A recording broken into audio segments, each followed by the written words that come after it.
Hello കൂട്ടുകാരെ, 10ാം ക്ലാസ്സിലെ മാത്സിന്റെ 3ാം ചാപ്റ്ററായ സമാന്തര ശ്രേണിയും ബീജഗണിതവും അതിലെ പേജ് 72ലെ 6ാം ക്വസ്റ്റ്യൻ ആണ് ചെയ്യുന്നത്.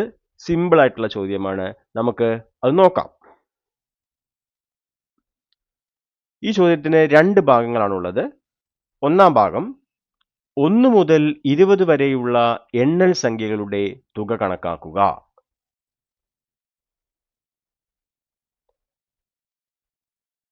ഒന്ന് മുതൽ 20 വരെയുള്ള എണ്ണൽ സംഖ്യകളുടെ തുക കണക്കാക്കാൻ നമുക്ക് ആദ്യത്തെ n എണ്ണൽ സംഖ്യകളുടെ തുക കാണാനുള്ള സമവാക്യം ഉപയോഗിക്കാം.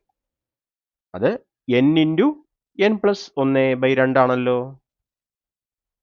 ഇവിടെ n 20 ആയതുകൊണ്ട് ആദ്യത്തെ 20 പദങ്ങളുടെ തുക 20 ഇൻറ്റു 21/2 ആയിരിക്കും. അത് നമുക്ക് 10 ഇൻറ്റു 21 എന്ന് എഴുതാം. അപ്പോൾ 210 എന്ന് കിട്ടും. ഓക്കെ, ഇനി ഇത് ഉപയോഗിച്ചാണ് നമ്മൾ രണ്ടാം ഭാഗം ചെയ്യാൻ പോകുന്നത്. അപ്പോൾ രണ്ടാം ഭാഗം എന്താണ്? എണ്ണൽ സംഖ്യകളെ 5 കൊണ്ട് ഗുണിച്ച് 1 കൂട്ടിയ ശ്രേണിയുടെ ആദ്യത്തെ 20 പദങ്ങളുടെ തുക കണക്കാക്കുക. അതിനുശേഷം ആദ്യത്തെ n പദങ്ങളുടെ തുക കണക്കാക്കുക. അപ്പോൾ ഈ ശ്രേണിയിലെ ഓരോ പദങ്ങളും നമുക്ക് എഴുതി നോക്കാം. അപ്പോൾ ഒന്നാം പദം 5നെ 1 കൊണ്ട് ഗുണിച്ച് 1 കൂട്ടിയതാണ്. അപ്പോൾ നമുക്ക് 5 ഇൻറ്റു 1 പ്ലസ് 1 6 എന്ന് എഴുതാം. രണ്ടാം പദം 5നെ 2 കൊണ്ട് ഗുണിച്ച് 1 കൂട്ടിയതാണ്. 5 ഇൻറ്റു 2 പ്ലസ് 1 11. മൂന്നാം പദം 5നെ 3 കൊണ്ട് ഗുണിച്ച് 1 കൂട്ടിയതാണ്. 16. നമുക്കിവിടെ ആദ്യത്തെ 20 പദങ്ങളുടെ തുകയാണ് കാണേണ്ടത്. അപ്പോൾ ഇങ്ങനെ തുടർന്നാൽ 20ാം പദം എന്തായിരിക്കും?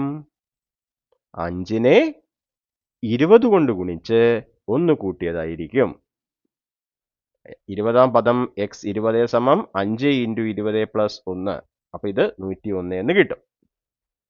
ഓക്കെ, ഇനി നമുക്ക് 20 പദങ്ങളുടെ തുക കണ്ടതിന് ശേഷം n പദങ്ങളുടെ തുക കാണാനുണ്ട്. അപ്പൊ ഇതിലെ n-ാം പദം എന്തായിരിക്കും? ഇത് ഇങ്ങനെ തുടർന്നാൽ n-ാം പദം xn സമം 5 ഇൻറ്റു n പ്ലസ് 1, അതായത് 5n പ്ലസ് 1 ആയിരിക്കും. ഓക്കെ, ഇനി നമുക്ക് ആദ്യം 20 പദങ്ങളുടെ തുക എഴുതാം. ഇവിടെ ആദ്യത്തെ 20 പദങ്ങൾ ശ്രദ്ധിച്ചാൽ 5 പൊതുവാണെന്ന് മനസ്സിലാവും.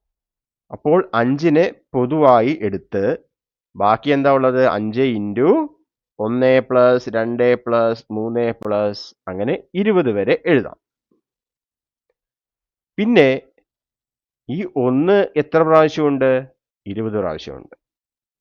അതുകൊണ്ട് ആദ്യത്തെ 20 പദങ്ങളുടെ തുക 5 ഇൻറ്റു 1 പ്ലസ് 2 പ്ലസ് 20 വരെ പ്ലസ് ഈ 1 20 പ്രാവശ്യമുണ്ട്. അതുകൊണ്ട് 1 ഇൻറ്റു 20 എന്ന് എഴുതാമല്ലോ. ഇനി നേരത്തെ നമ്മൾ ഒന്നാമത്തെ ഭാഗത്ത് 1 പ്ലസ് 2 പ്ലസ് 20 എത്രയാണ്? 210 എന്ന് പറഞ്ഞിട്ടുണ്ട്. അപ്പോൾ ഇവിടെ 5 ഇൻറ്റു 210 പ്ലസ് 20. അപ്പൊ ഇത് 1050 പ്ലസ് 20 1070 എന്ന് കിട്ടും. അപ്പോൾ ആദ്യത്തെ 20 പദങ്ങളുടെ തുക 1070 എന്ന് എഴുതാം. ഓക്കെ, അപ്പൊ ഇവിടുത്തെ ശ്രേണി സമാന്തര ശ്രേണി 6 11 16 അങ്ങനെ അങ്ങനെ അങ്ങനെ അങ്ങനെ പോകുന്നു. 5n പ്ലസ് 1 അങ്ങനെ അങ്ങനെ പോകുന്നു. ഓക്കെ, ഇനി വേണമെങ്കിൽ നമുക്ക് ആദ്യത്തെ 20 പദങ്ങളുടെ തുക എന്താ n/2 20/2 10 ഇൻറ്റു ഒന്നാം പദം പ്ലസ് 20-ാം പദം. അപ്പോൾ 6 പ്ലസ് 101 107 107 ഇൻറ്റു 10 1070 അങ്ങനെയും ചെയ്യാം. ഓക്കെ. പക്ഷേ നമ്മൾ മറ്റേ ആദ്യം 1 മുതൽ 20 വരെയുള്ള എണ്ണസംഖ്യകളുടെ തുക കണ്ടുവച്ചിട്ടുണ്ട്. അതുപയോഗിച്ചാണ് ഇവിടെ ചെയ്യുന്നത്. ഇനി ആദ്യത്തെ n പദങ്ങളുടെ തുക കണക്കാക്കുന്നത് എങ്ങനെയാണ്? അതിനുള്ള സമവാക്യം n/2 ഇൻറ്റു ഒന്നാം പദം പ്ലസ് n-ാം പദം. ഓക്കെ. അപ്പൊ നമുക്ക് എന്തെഴുതാം? n/2 ഇൻറ്റു ഒന്നാം പദം 6, n-ാം പദം 5n + 1. അപ്പൊ ഇത് n/2 ഇൻറ്റു 5n പ്ലസ് 6 1 7. ഇനി ഇതിനെ നമുക്ക് ഗുണിച്ചു നോക്കാം. അപ്പോൾ 5n² പ്ലസ് 7n/2 എന്ന് എഴുതാം. അതായത് 5n² പ്ലസ് 7n/2. അതിനെ നമുക്ക് 5/2n² പ്ലസ് 7/2n ഇങ്ങനെയും എഴുതാം. ആദ്യത്തെ n പദങ്ങളുടെ തുകയുടെ ബീജഗണിത രൂപം pn² പ്ലസ് qn എന്ന രൂപമാണ്. അതുകൊണ്ടാണ് നമ്മൾ ഇങ്ങനെ എഴുതിയത്. ഓക്കെ. ഇനി നമുക്ക് ഇങ്ങനെ സമവാക്യം ഉപയോഗിക്കാതെ ഈ മെത്തേഡ് ഉപയോഗിച്ചും ചെയ്യാം കേട്ടോ. അപ്പൊ നമുക്ക് ഇവിടെ എന്താ 5 പൊതുവാണ്. അപ്പോൾ 5 എന്ന് വന്നു. ഇനി ആദ്യത്തെ n പദങ്ങളുടെ തുക n ഇൻറ്റു n പ്ലസ് 1/2 ആണ്. അപ്പോൾ 5 into n into n plus 1/2 plus n എന്ന് വരും. കാരണം ഇത് n പ്രാവശ്യമുണ്ട്. എന്നിട്ട് അതിനെ നമുക്ക് എന്ത് ചെയ്യാം? വിപുലീകരിച്ച് എഴുതുമ്പോൾ ഇങ്ങനെ തന്നെ കിട്ടും. ഓക്കെ.